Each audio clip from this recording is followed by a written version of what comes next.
Dear viewers, you have heard the slogan, right? हम परिवारवाद के खिलाफ है. We are against dynastic politics. From parliament to rally stages, from TV studios to WhatsApp forwards, BJP's biggest moral lecture to the country has been very simple. Congress is parivarvad. Regional parties are parivarvad. We are the party of workers, karyakartas, where dynasty doesn't work. Now cut to Maharashtra, November 2025, local body elections, the so-called nursery of democracy. And what do we find? At least 33 BJP leaders across the state quietly planting their own families into power. Wives, sons, daughters, brothers, sister-in-laws, nephews, nieces-in-laws, not just as corporators but as Nagar Adhyaksha, as mayors. And the best part, many of them are winning unopposed, even before a single vote is cast. So on one side you have speeches against dynasty, on the other you have family packages winning without elections. Welcome to Maharashtra Local Body Polls 2025, where Parivarvad doesn't just get ticket, it wins unopposed. Hello, I am Tejas and you're watching Honest Take on Lokmat Times. In this video, I'm going to walk you through the names, the wards, the seats, the families, the unopposed coronations, and then at the end, I'll tell you honestly what this means for democracy and for the BJP's own workers. But before we dive in, you know the drill. Please do subscribe to Lokmat Times if you haven't already and press the bell icon to never miss an update. This video is going to be long, but I want you all to stay with me till the end because this is very important. Let's start with the most shameless example. If you thought one MLA pushing one child was dynasty, Maharashtra said, hold my tea. Welcome to Loha Municipal Council in Nanded district. Here, BJP did not just field one family member. They went for a full family combo offer. 6 candidates from the same Suryavanshi family. Gajanan Suryavanshi, mayor candidate. Godavari Suryavanshi, corporator ward 7A, his wife. Sachin Suryavanshi, corporator ward 1A, his brother. Supriya Suryavanshi, corporator ward 8A, his brother's wife. Yuvraj Wagmare, corporator ward 7B, his nephew-in-law. Reena Vyavhare, corporator ward 3, his niece-in-law. 6 people, one family, one party that swears it doesn't believe in dynasty. Marathi media did not even have to think too hard about the headline. भाजपाची घराणेशाही, एकाच कुटुंबातील 6 जणांना ticket. पत्नी, भाऊ, भाऊजी, मेवणा, भाचीची पत्नी, सर्वांना उमेदवारी. Translation: BJP's dynasty, 6 people from the same family get tickets. Wife, brother, sister-in-law, brother-in-law, niece-in-law, everyone gets a ticket. In Loha, what is working is exactly dynasty. And workers, they are being told in effect, you put up the banners, we will put up the family. Now you might say, okay, one Loha example, maybe local leaders acted badly. What about the rest of Maharashtra? So let's look at the places where the BJP's family candidates did not even need voters. They won unopposed. First is Dondaicha in Dhule district. Here, the star is Nayan Kumar Rawal, the mother of BJP minister Jai Kumar Rawal. She becomes mayor of Dondaicha unopposed. All 7 BJP MLA corporators also win unopposed. In seat after seat, only one nomination remains. Guess whose? Firecrackers, drums, celebrations, and the message is clear. This is now Jai Kumar Rawal's political fortress, sealed even before polling day. Democracy is supposed to be public chooses representatives. In Dondaicha, it has become son chooses mother, system chooses silence. Next stop is Jamner in Jalgaon district. Here, the mayor's chair goes to Sadhna Mahajan, wife of powerful BJP cabinet minister Girish Mahajan. Sadhna Mahajan wins unopposed. Candidates from NCP, Congress, Shiv Sena all mysteriously withdraw at the last moment. No fight, no contest, no risk. Result, the mayor's post becomes a family extension of a sitting minister. Now let's move to Chikhaldara in Amravati district, where things get even more interesting. The winning name here, Alhad Kaloti, who is the maternal cousin of Chief Minister Devendra Fadnavis. Kaloti wins unopposed. Local bus says opponents withdrew after pressure from BJP MLA Ravi Rana. MLA's influence, CM's cousin, unopposed win. Voter? Optional. Next is Angar, Solapur district. In Angar Nagar Panchayat, BJP goes on one step further. All 17 BJP corporators win unopposed. Prajakta Patil, daughter-in-law of former MLA Rajan Patil, becomes mayor unopposed. Opposition candidate's nomination rejected because of technical errors. Technical error is the new political weapon. Don't defeat your rival. Just make sure their form doesn't survive scrutiny.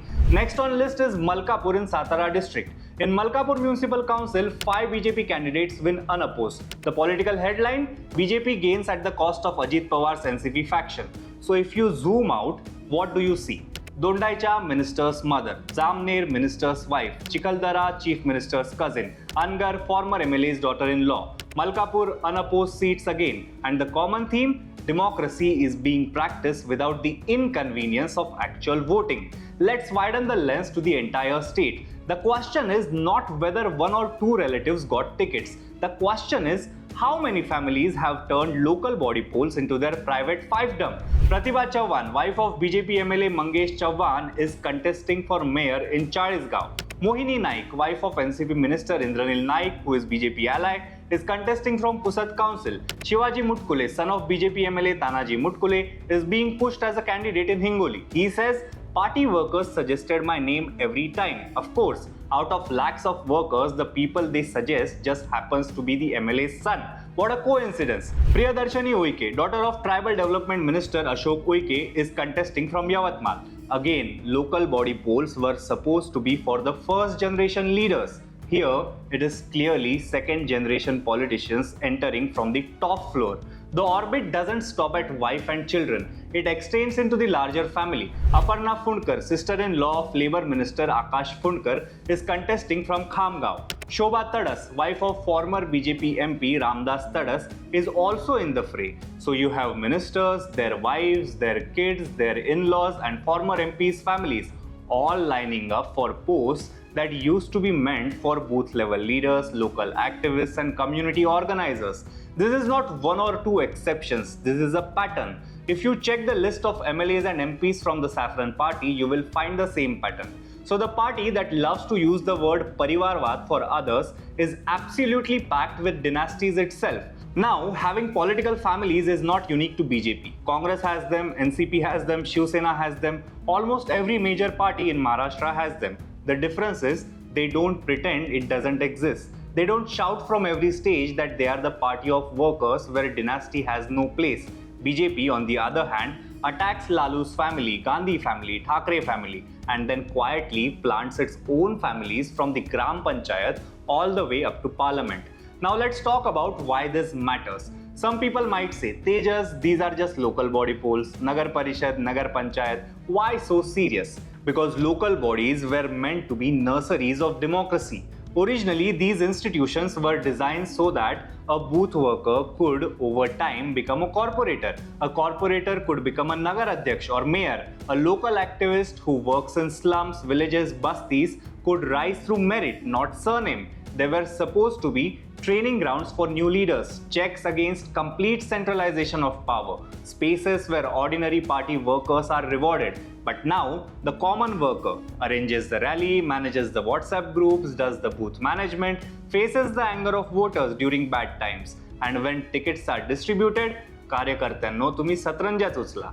Workers, your job is to lift the carpet only. Is dynasty limited to BJP? No. Congress, NCP, Shiv Sena, every major party in Maharashtra is guilty. Then what is special about BJP here? Two things. First, the scale and brazenness at the local level. Earlier, dynasty was mainly visible at the top. Chief Minister's kids, MP's sons and daughters, sitting MLAs promoting their families. Now we are seeing dynasty trickle down. Nagar Parishads, Nagar Panchayats, small municipal councils. These were supposed to be training schools for non-dynasts. Instead, they have been converted into playgrounds for political families. When 33 plus BJP leaders push their relatives into these posts and some win unopposed, it is no longer a side effect, it is a strategy. If BJP simply said, yes, we also have political families, this is how Indian politics works, then today's story would just be about nepotism in general. But BJP does not say that. BJP says, we are party of karyakartas, we are against parivarvad, we are party with a difference, and then does exactly the same thing, sometimes worse, while weaponizing the word parivarvad against others. That makes it not just nepotism, but deception. If you're a BJP worker watching this, ask yourself, did anyone from your gully, your basti, your village get a ticket for these local body polls? Or did the ticket go to some neta's wife, son, daughter, sister-in-law or cousin? When your leaders stand on stage and say, ye party karyakartaon ki hai, remember the Marathi line the media is using. Karyakartanno, tumhi satranja usla. Workers, you just lift the carpet only. Because right now, that is exactly how the system is treating you. Elections where relatives win unopposed are not a sign of strength. They are a sign of fear. Fear of an actual contest. Local body institutions captured by families become launch pads for hereditary politicians, not spaces for new ideas or new leadership. Voters are reduced to spectators in a game where the final score is decided even before the match begins. So here is my honest take. Maharashtra's 2025 local body elections have exposed the BJP's anti-dynasty slogan as a branding exercise, not a belief. The party is not dismantling political families, it is mass producing its own at every level. You can still vote for BJP, you can still support its ideology. That is your choice. But let's not pretend anymore that this is a party where only merit matters and dynasty doesn't work. Because from Loha's 6 Suryavanshis, to Dondaicha's unopposed mayor, to Jamner's minister's wife, to Chikhaldara's CM's cousin, to Angar's entire unopposed panel, the message is loud and clear. Parivarvad is alive, kicking, and now wearing a saffron scarf. That's all for now on Honest Take with me, Tejas. Until next time, stay sharp, stay curious, and never stop asking tough questions.